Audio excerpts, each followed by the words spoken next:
surprising to find that our artistic expression of the community changes as the expression of the community changes as it's trying to look into the world in which it lives.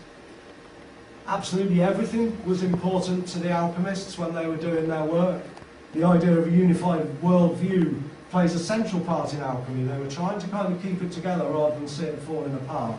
But attention was paid to the position of the stars, the phases of the moon, dreams were recorded, intuition was listened to. There was nothing that was unrelated or irrelevant to the experiment in hand. And of course, that view is still pretty commonplace on most of the planet, and even our physicists have come to realise that everything they do, the setting up of the experiment, who the experimenter is, what the apparatus is that's looking at the result, all of those are completely critical to it, and none of it can be kind of disentangled.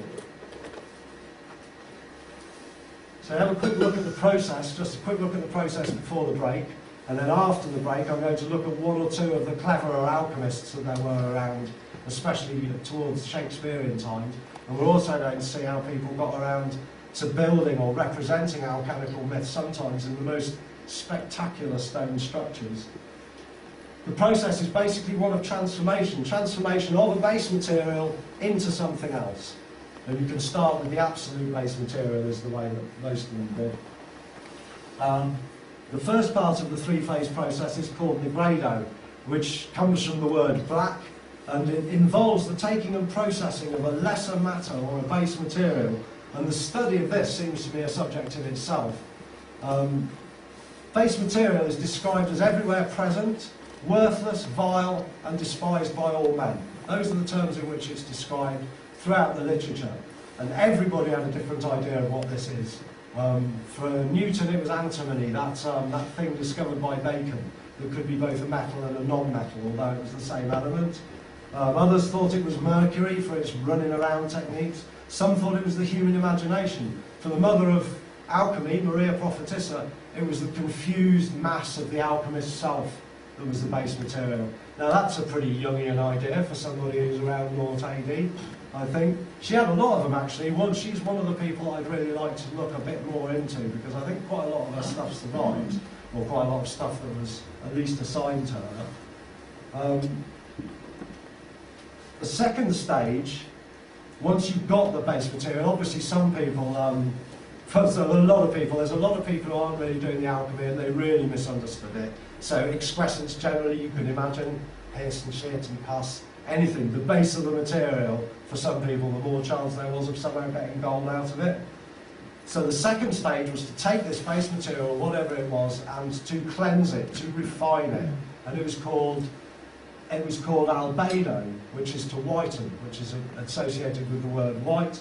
And the third stage was rubedo, which is to redden, which is the manifestation of the philosopher's stone, or the elixir.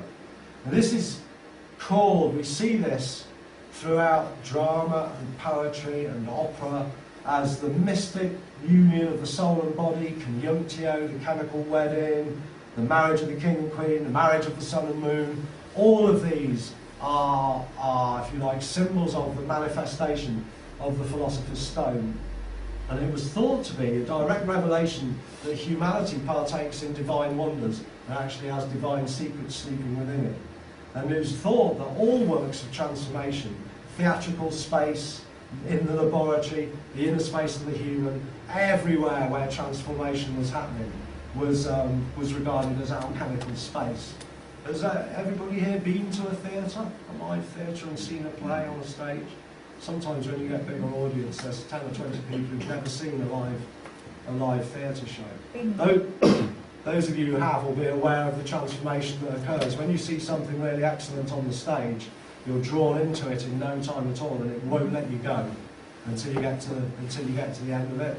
It's even more so if you're actually on the stage playing a part, because you go from nothing, where with Shakespeare, for example, the people doing it quite often don't understand it in the first read-through, and then it just gets more and more real as you practice it, and then you get to put the fancy togs on, and it gets to feel even more real, and then when there's an audience out there, in a way it's really happening on the stage for you, in a real way, because if the person who's supposed to deliver your line isn't there, it's not going to happen, and that does occur, you know, and so on the stage it's a real thing. I saw a stage company recently doing a version of the seagull which they were inventing as they went along.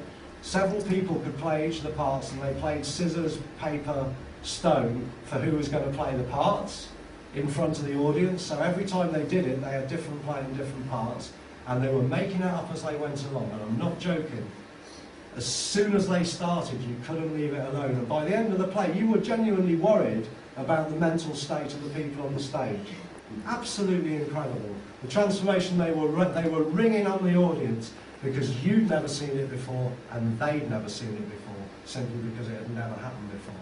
And that's the kind of transformation we're talking about. And you need to remember as well that the difference between somebody who walks on fire and burns and the person who walks on fire and only burns the trouser turn-ups off is a state of mind.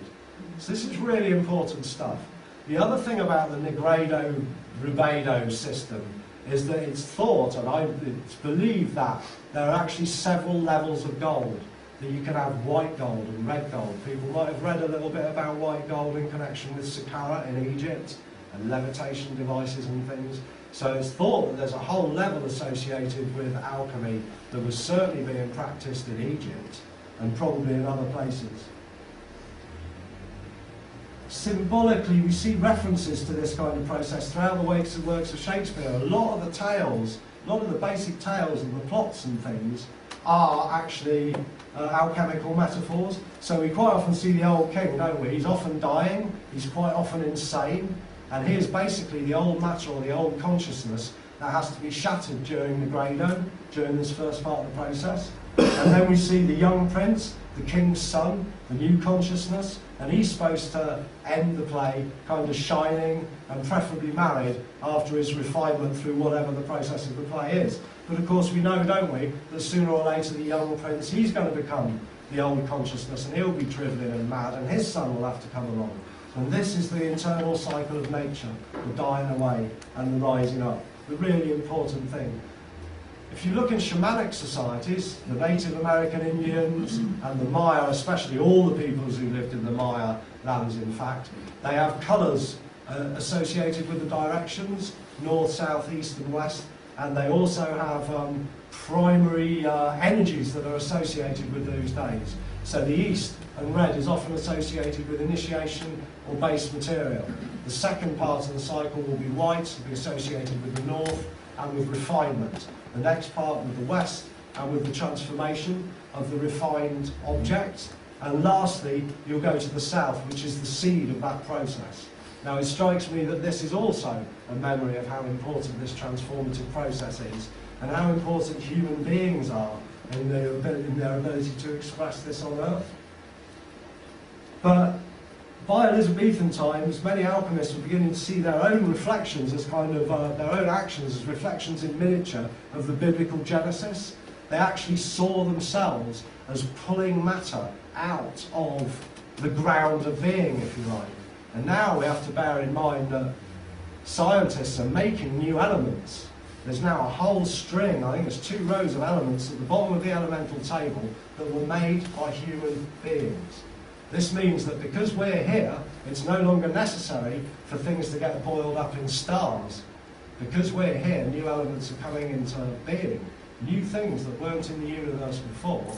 And when our star finally swells up and explodes, it will blow all of this stuff out there, so the next generation of stars will have new elements to play with. That's where alchemy eventually took us.